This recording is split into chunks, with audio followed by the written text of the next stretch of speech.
Това интервю се случва в навечерието на тазгодишно турне Пепи Дамянов. Това турне се състои от най-емблематичен оркестър на име Софийска опера и балет. Това е първото интервю на Пепи Дамянов и главната роля Пепи Дамянов. Здравейте! За мен е огромно щастие и удоволствие да бъда пред вас. Уважавам ви много. Аз никога не съм очаквал, че БГ Радио ще ме извикат на интервю. Това никога не съм го очаквал. Очаквах да пея, но да бъда извикан на интервю – не. Здравей, в това място никога не съм правил интервю. Това е емблематично. Тук е твоето студио, което записваш новия албум. Може ли да ни разкаже малко за него? С огромно удоволствие. Този албум е много емоционален.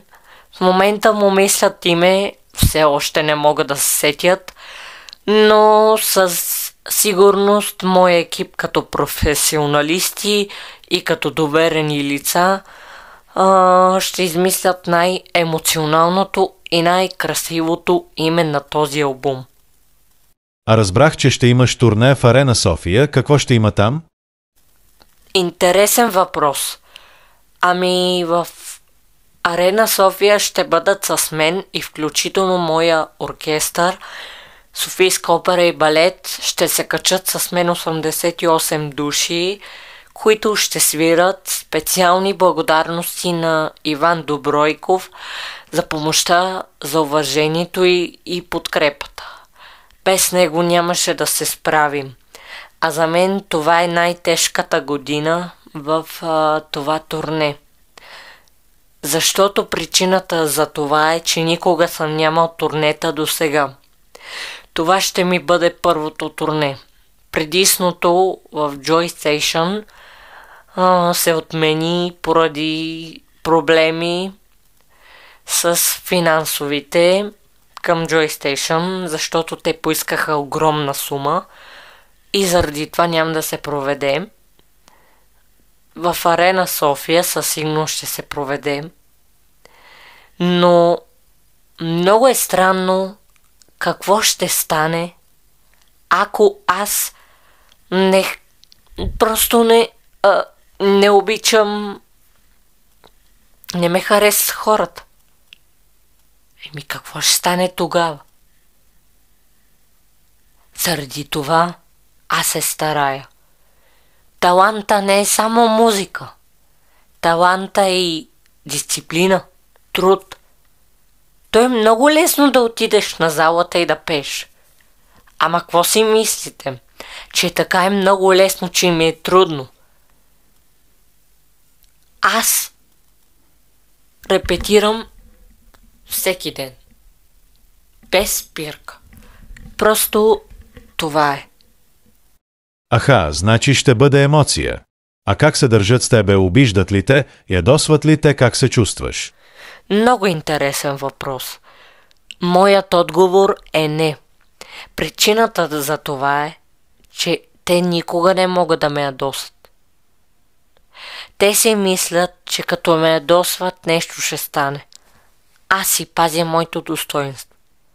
Те всички говорят, всички искат да имат слухове. Ма то не се спряха. Ма то... Много. Просто аз не мога да повярвам, че има хора, които виждат пътя си накриво. Защото те си мислят, че на мен ми е много лесно. Ами не е лесно. Вчера, за да направя всичко това, беше с много труд. Те си мислят, че всичко е готово. Не. 1 час не успяха да ме снимат както трябва. Тато усмивката не беше добре. Тато косата беше лоша. Но не е това единствено въпрос. Защото когато някой човек обижда други го, те си мислят, че са велики. Не, всички са равни. Това, че аз имам талант, ма кой го интересува? Комунизма е важен. Никой не се интересува от никого, то е ясно. Но аз никога не съм се държал. Когато се държа, веднага следващия ден се извинявам. Но никой няма право да се държи така с други го. Това, че ми носят някакви там оръжия, че ми носят там някакви боксове, такива неща. Не, те сами се вредят. Това, че пушат. А кой ги спира? Всеки има право каквото иска да прави. Аз нищо не казвам. Но те сами си провалят пътя към живота. Ти кой да ги е научил на възпитание? Никой.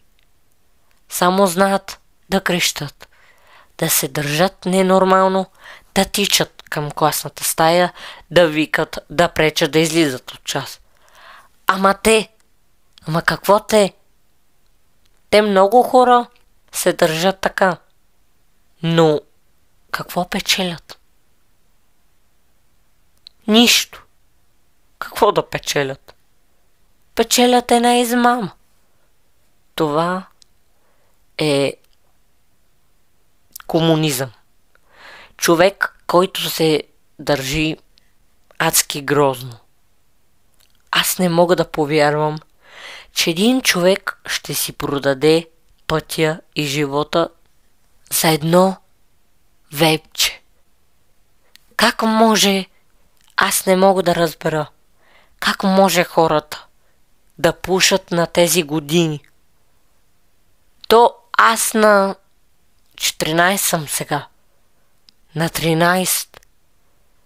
Аз 10 години не съм пипнал нито една цигара. Един път, два пъти. Но това е за да пробвам. А един път бях на 9 и на 10.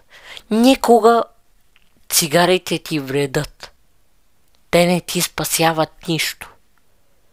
Единственото, че могат да ти навредят за живота.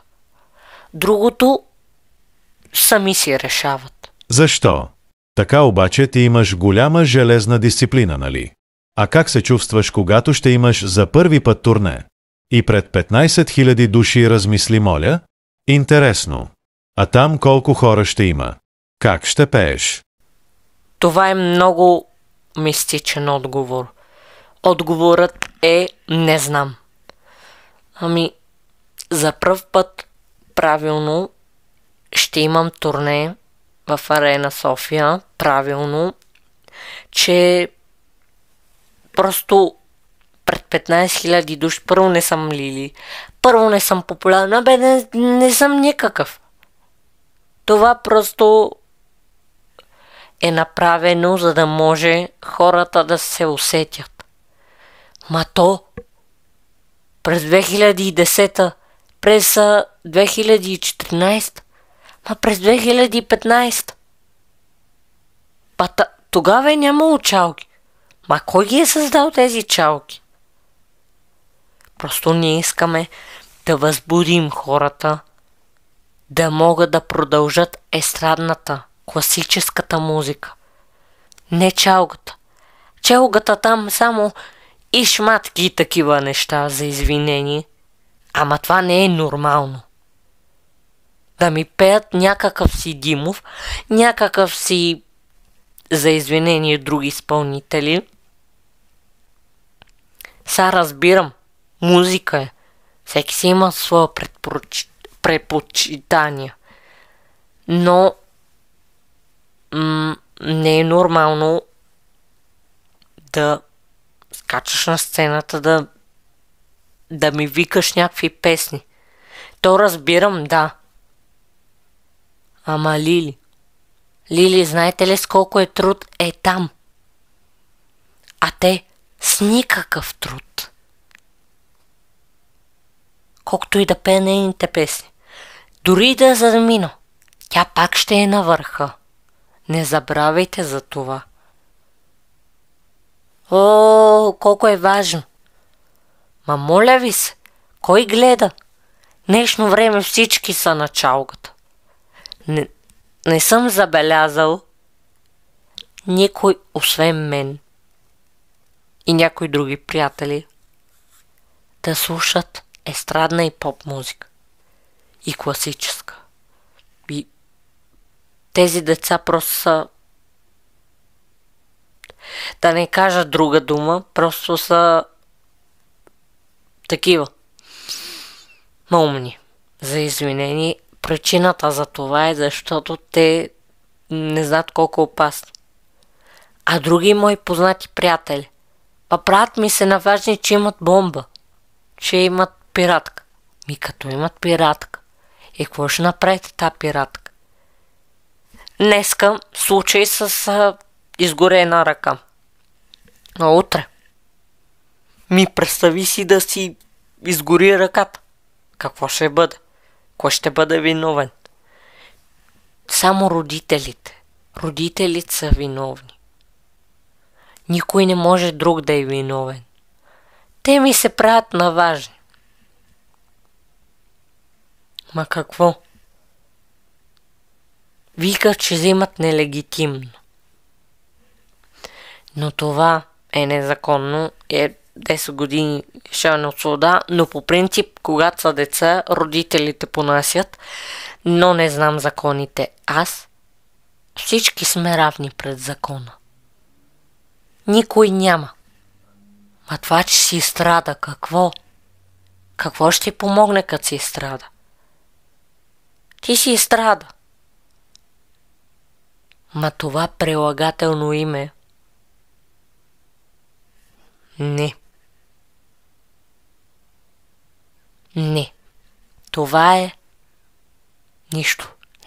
Незащовещо. Невъзпитано. Естрада е човек, който се е потрудил. То може и да не се страда. Важното е какво ще успееш на сцената. Ако не успееш на сцената, какво ще стане? Ще станеш позор. Ще избягват. Никой няма да те обича. А това няма да е добре. След 30 години труд.